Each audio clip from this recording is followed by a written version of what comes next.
തിരുവോസ്തിക്ക് മാറ്റം വന്നിട്ടുണ്ട്. അതിൻ്റെ നടുക്ക് ഒരു വിശുദ്ധ കുരിശ് തന്നെത്താനെ ഉണ്ടായിട്ടുണ്ട്.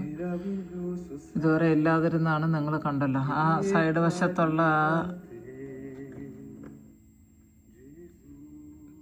വശത്തുള്ള അതൊക്കെ മാറി ഇപ്പോൾ വേറൊരു രീതിയിൽ ഇത് ഈ സൈഡിലേക്ക് പ്രത്യക്ഷപ്പെട്ടിട്ടുണ്ട്. ആ നടുക്ക് ഇങ്ങനെ എന്തോ വെള്ളമാരി കാണുന്നത് അതൊരു അത്ഭുതമല്ല, അത് ഇവിടുത്തെ ഡോറിൻ്റെ റിഫ്ലക്ഷനാണ്. അതെന്തുകൊണ്ടാണ് അങ്ങനെ വരുന്നതെന്ന് അറിയത്തില്ല. ചില സമയത്ത് കാണും, ചില സമയത്ത് കാണില്ല. ആ കുരിശ് അങ്ങനെ മനോഹരമായിട്ട് വന്നിരിക്കുന്നു അല്ലേ.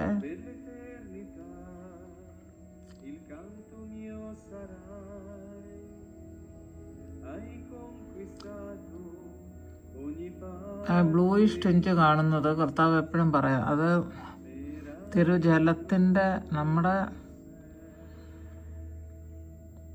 സെയിൻറ്റ് ഫൗസ്റ്റിനോടെ ഈശോ പ്രത്യക്ഷപ്പെട്ട രീതിയിലുള്ള കർണയുടെ ഈശോയുടെ പടത്തിൽ നിന്ന് തിരുജലവും തിരുരക്തം ഇതിങ്ങനെ ചിലപ്പോൾ ഒരു ഗ്രീൻ ബ്ലൂയിഷ് ടിഞ്ച് കാണുമ്പോൾ ഞാൻ ഈശോയോട് ചോദിക്കുന്നത് എന്താണ്. അപ്പോൾ ഈശോ പറയും അത് കഴുകി ശുദ്ധീകരിക്കുന്ന ജലമാണ് എന്ന്. മൊത്തം അത് മാറിയില്ല. ഇങ്ങനെ ഒരേ സമയത്ത് തന്നെ ആർക്കെങ്കിലും ഒരു 5 മിനിറ്റിനകം പെയിൻറ്റ് ചെയ്തൊക്കെ മാറ്റാനൊക്കെ ഉള്ള കഴിവുണ്ടോ? ഇങ്ങനെ ചെയ്യാൻ പറ്റുമോ? മേളിലൊക്കെ കറുത്ത രീതിയിലാണിത്. ഇതൊക്കെ എത്ര ദൈവമേ.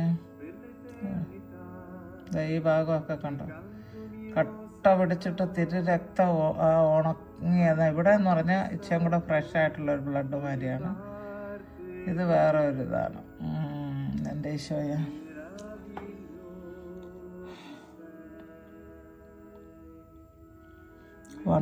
വണ്ടർലോ ജീസസ്.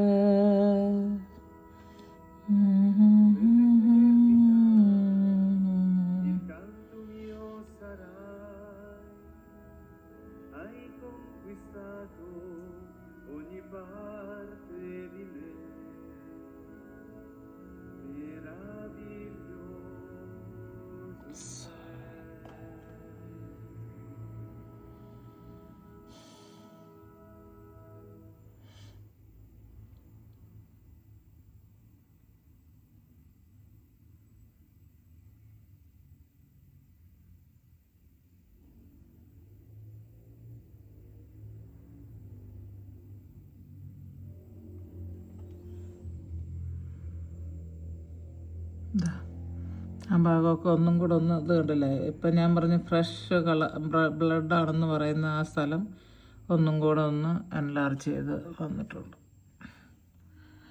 ഇത് കല്ലിൽ കൊത്തി വെച്ചിരിക്കുന്നത് ഗബ്രിയേൽ മാലാഖ വന്ന്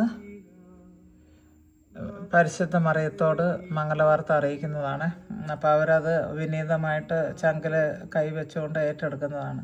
മംഗളവാർത്തയുടെ ആ ഒരു കല്ലിൽ കൊത്തിയിരിക്കുന്നതാണ്. ഇത് ഈ അറിയാത്തവരോട് പറയുകയാണ്, ഇതൊരു പാറ തുറന്ന് അതിൽ ആണ് ഈ ഗ്രോട്ടോ, അതാണ് ഗ്രോട്ടോയാണത്, വിശുദ്ധ മിക്കാലിൻ്റെതാണ്. അപ്പം ഇതെല്ലാം അവിടെ ഉണ്ടാക്കിയതല്ല, ഇതെല്ലാം കൊത്തി വെച്ചിരിക്കുന്നതാണ്, ഒറ്റ കല്ലിൽ നിന്ന് കൊത്തി വെച്ചിരിക്കുന്നതാണ്. അതാണ് അതിലെ ഏറ്റവും വലിയ ബ്യൂട്ടി.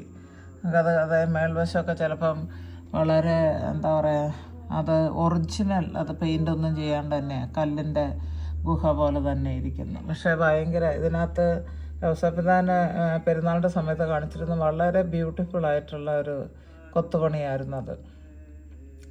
കല്ലിൽ ഇത്ര മനോഹരമായിട്ട് പെയിൻറ് വരച്ച കണക്ക് മാതാവിൻ്റെ മുഖമൊക്കെ എത്ര ജെൻറ്റിലായിട്ടിരിക്കുന്നു എന്നുള്ളത് കണ്ടില്ലേ, ബ്യൂട്ടിഫുൾ ആയിട്ടുള്ളത്.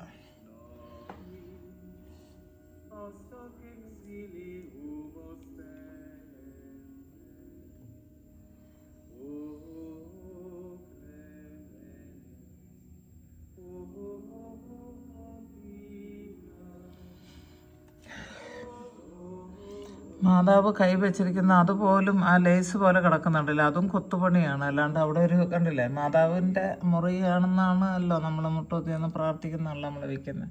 അപ്പോൾ നിങ്ങളിത് മൊത്തം ഒന്ന് കാണുക കേട്ടോ. ഇതെല്ലാം കരിങ്കല്ലാണ്, വെറുതെ കല്ലാണ്. എത്ര അതെ പെയിൻറ്റിങ് ഒന്നും കാര്യങ്ങളൊന്നും ഇല്ല കേട്ടോ, അങ്ങനെ തന്നെയാണ്.